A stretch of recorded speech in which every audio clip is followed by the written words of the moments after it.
बिस्मिल्लाहिर्रहमानिर्रहीम। अस्सलाम वालेकुम नाज़रीन, मैं हूँ साकिब बशीर। बात करेंगे आज दिन भर साइफर केस, तोशाखाना नैब केस, 190 मिलियन पाउंड केस और इसके अलावा जो इलेक्शन कमीशन का तौहीन अदालत जो तौहीन इलेक्शन कमीशन केस है उसकी समातें जो है वो चलती रही। लेकिन चीदा चीदा आपको पॉइंट्स दूंगा। सबसे बड़ी खबर जो सबसे पहले आपके साथ शेयर करनी है वो ये है कि पहली वीडियोस में मैंने आपको कल भी बताया था, दोनों दिन को भी बताया था कि तोशाखाना नैब केस, ये वो केस है जिसमें इमरान खान की जमानत कबल अज गिरफ्तारी की दरखास्त पर समाअत चल रही थी। पिछले 2-3 रोज से इस पर दलाइल भी चल रहे थे और इससे ये तवक्को जाहिर की जा रही थी कि इमरान खान की जमानत खारिज हो सकती है इस केस में, क्योंकि जो दूसरा केस 190 मिलियन पाउंड केस, उस केस में जमानत बाद अज गिरफ्तारी की दरखास्तों पर समाअत होनी है और उसमें जमानत मिलनी ही मिलनी है। 58 उसमें गवाह हैं और बहुत सारी चीजें हैं, तवील जो है वो उसमें एक मरला है ट्रायल का। तो इसलिए अब ये इस केस में जमानत खारिज हुई है।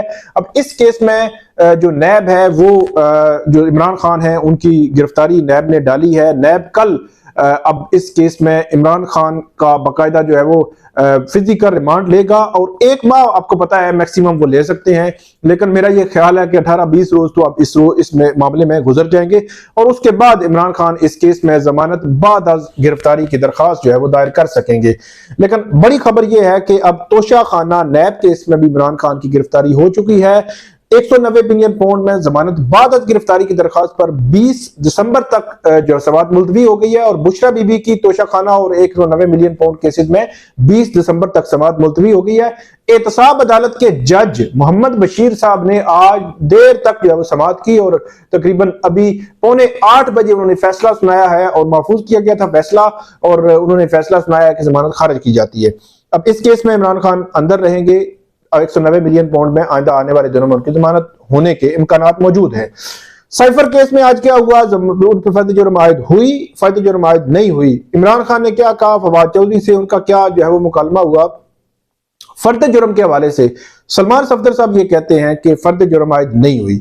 बैरिस्टर तैमूर मलिक, शाह महमूद कुरैशी के वकील कहते हैं फर्द जुर्म आयद नहीं हुई। दूसरी तरफ जो FIA के प्रोसिक्यूटर हैं शाह खावर, वो कहते हैं कि फर्द जुर्म आयद हो गई है। जुल्फकार अब्बास नकवी FIA के प्रोसिक्यूटर है, कहते हैं फर्द जुर्म आयद हो गई है। अदालती जो एहलकार हैं वो ये कहते हैं कि फर्द जुर्म आयद हो गई है।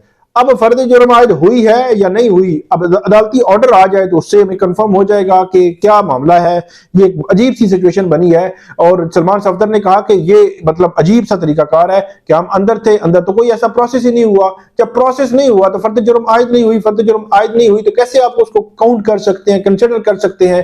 तो उन्होंने मीडिया टॉक भी की तो ये कंफ्यूजन जो है वो बहरहाल रह गई कि फर्द जुर्म आयद हुई या नहीं हुई। हमारे जराए यही बताते हैं कि जिस तरह की फर्द जुर्म 10 मई को इस्लामाबाद की पुलिस लाइंस में इमरान खान पर आयद हुई थी, उस वक्त भी जो पढ़ा गया था, चार्ज पढ़ा, उसमें साइन हुए नहीं हुए, जो भी मामला था, ख्वाजा हारिस साहब ने चैलेंज भी किया इस्लामाबाद हाई कोर्ट में, कुछ भी नहीं हुआ था।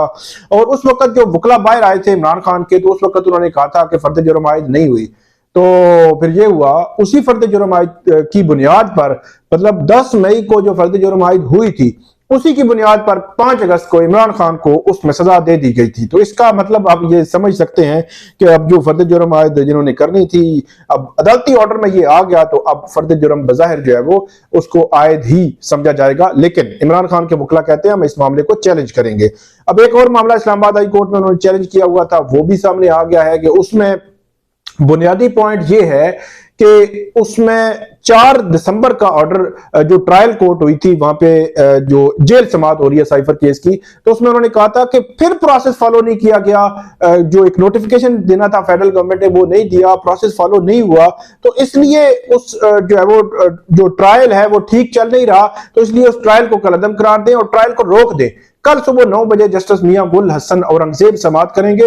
पहली दफा काफी टाइम के बाद ये होगा कि चीफ जस्टिस आमिर फारूक, हमेशा से उनकी बेंच में ये केसेस लगते थे, लेकिन इमरान खान ने काफी दफा जो है वो उन पर अदम एतमाद का इजहार किया, इतराज किया कि सारे केसेस मेरे एक ही बेंच में आप लगा देते हैं।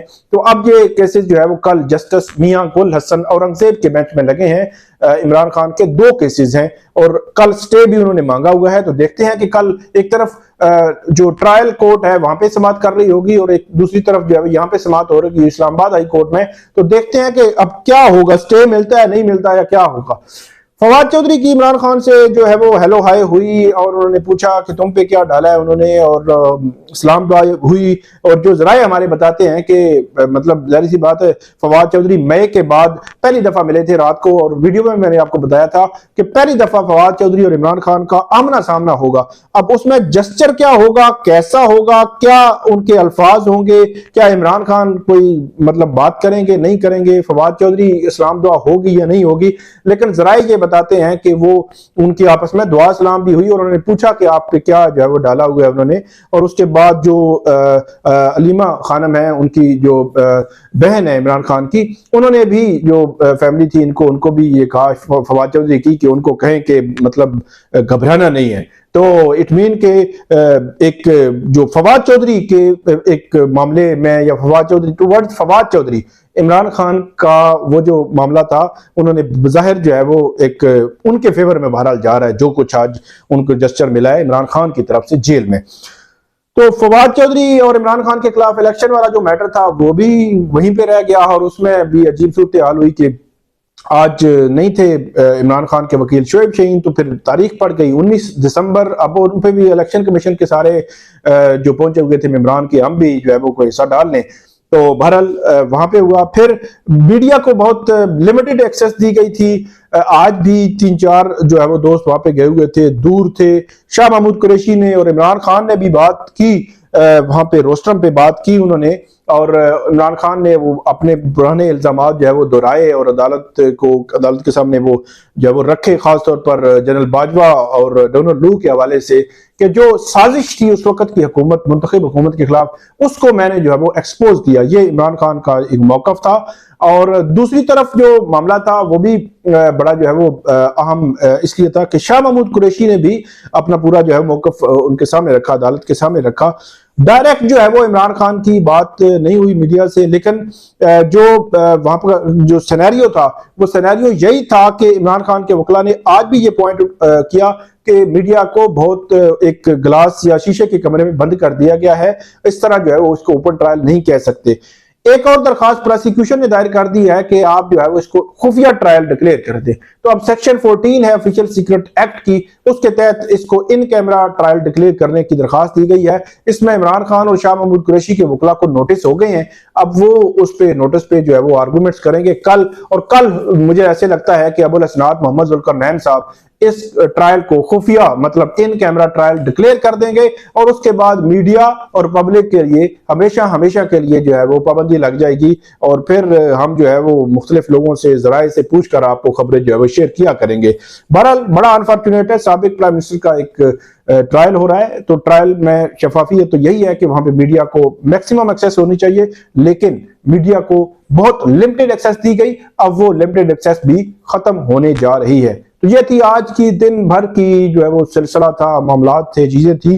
तो अब जो अपडेट कल होगी वो भी अब आपके साथ शेयर करेंगे। उम्मीद है आपको ये हमारा व्लॉग जो है वो पसंद आएगा। इस पे फीडबैक आप जरूर दीजिएगा। अल्लाह हाफिज।